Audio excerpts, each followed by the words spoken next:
you all for being here. It is certainly a great honor for me to be here receiving this first Indomitable Spirit Award on behalf of Angelo.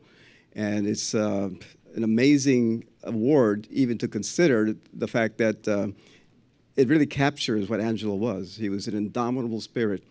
You know, I have my talking points here. Let me get to it. Angelo Falcon was obviously one of the first New York City board members of the National Hispanic Media Coalition, along with Marta Garcia.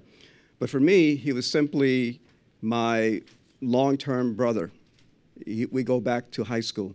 And we were also partners in crime, doing all these kinds of things from the very beginning, both in high school and college, and later on we helped to create the Institute for Puerto Rican Policy that later became the National Institute for Latino Policy in 1982, believe it or not.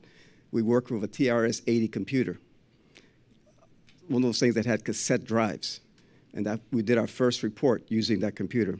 So anyway, Angelo, even after his passing in May 2018, continues to be a force of nature. One of the articles that he wrote before he died, we managed to get Latino Studies to promise to publish it. It's going to come out probably sometime in November. And in that article, he explains how Puerto Rico can become independent, and he gives actually practical advice about how to go about doing that. Not just simply a theoretical piece or something hypothetical. He gives concrete advice about how to do that. So Angelo's going to continue to have an impact on our community, not just through that article, but hopefully to some of the work that we are hoping to do to continue his legacy. Now, Angelo was a nationally recognized expert on Latino politics and policy issues all over the country, not just simply in New York. He was the author of the Atlas of Stateside Puerto Ricans and is the co-editor of Latino Voices, Mexican, Puerto Rican, and Cuban Perspectives on American Politics, and also, still on the outside looking in, Latino employment in New York broadcast television, among others. His writing has appeared in many, many publications, including The Nation, The New York Post, National Civic Review, El Diario La Prensa, New American Media, and many more. Angelo was featured on CNN, CNN en Español, WCBS, WNBC, all the letters, basically. National Public Radio, Univision, Telemundo, Comedy Central's Colbert Report, that was my favorite. Angelo served on the boards of numerous civic organizations, including the National Hispanic Leadership Agenda, the National Latino Council on Alcohol and Tobacco Prevention. And as many of you know, Angelo was a proud Puerto Rican, born in Puerto Rico, San Juan, Puerto Rico, raised in New York, in Brooklyn, actually. In honor of Angelo, the National Hispanic Media Coalition has created the Angelo Falcon Indomitable Spirit Award. This inaugural award represents Angelo's outspoken and relentless commitment to advocacy and increasing the visibility of Latino communities' achievements and contributions to this country. As Nelson Dennis said earlier, the award will be presented every year to individuals who exemplify Angelo's indelible commitment to the Latino community. Que viva Angelo.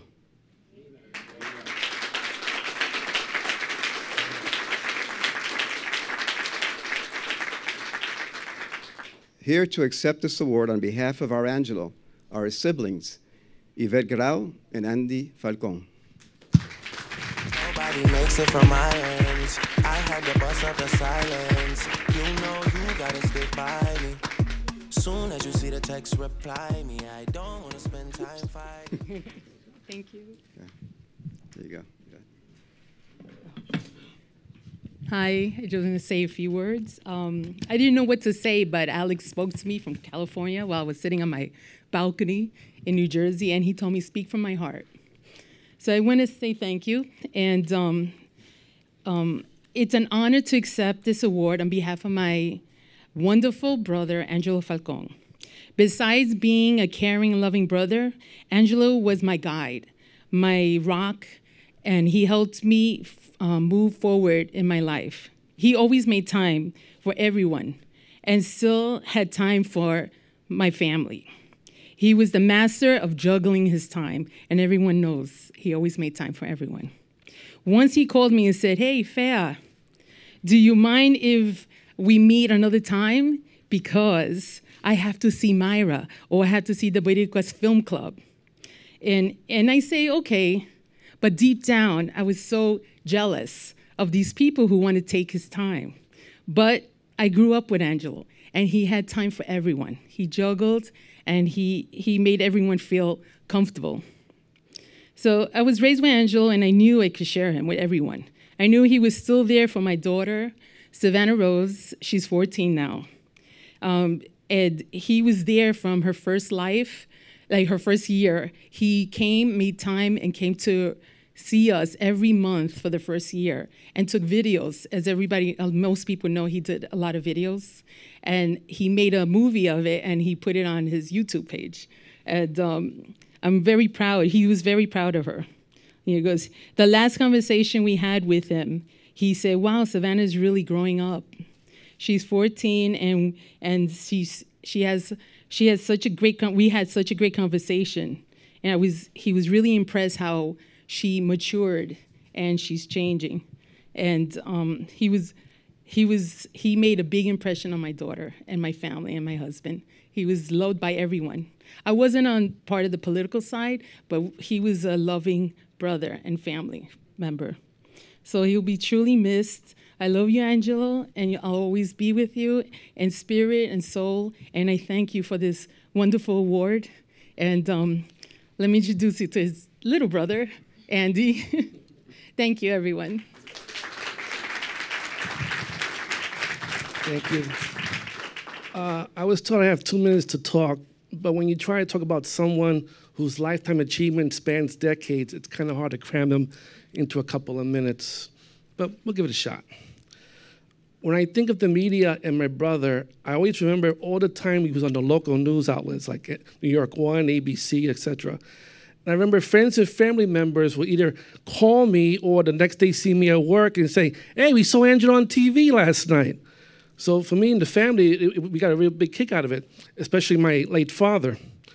For Papi, to see his oldest son on TV was a big deal for him because it meant to him that Angelo was doing something very important. Now, as you all know, Angelo wasn't the type to take credit for anything unless he had to. But he definitely wasn't afraid to speak up when needed, especially if he felt that our community wasn't being represented or treated as we should be. If he needed to go on air and call out a local official, or the mayor, or even the governor, well, too bad for them. He was going to tell it to you like it is. And if that individual wanted to disagree with him, he always had the hard data and facts to prove it otherwise. That was probably his biggest access that I know we're going to be missing that a lot. I think one of my proudest moments was a few years ago when Angelo agreed to go on CNN and be interviewed by Lou Dobbs. It had to do whether the U.S. should make English the official language. Now, there was some guy from some far-right group that was there as well, trying to explain that the incoming immigrants, Latinos, would dilate the language in the American culture. Mr. Dobbs, as usual, was being a pompous ass and was right along with this gentleman. Angelo's response was classic. What the hell are you talking about? Everyone that comes to this country knows that English is the primary language spoken here. There's no need to enforce a law to make incoming immigrants comply. They already know they need to learn the language if they want to adapt into society and so forth. So I'm sure what would have been a nice interview for Mr. Dobbs became a 13-minute heated exchange between him, Angelo, and the right-wing guy.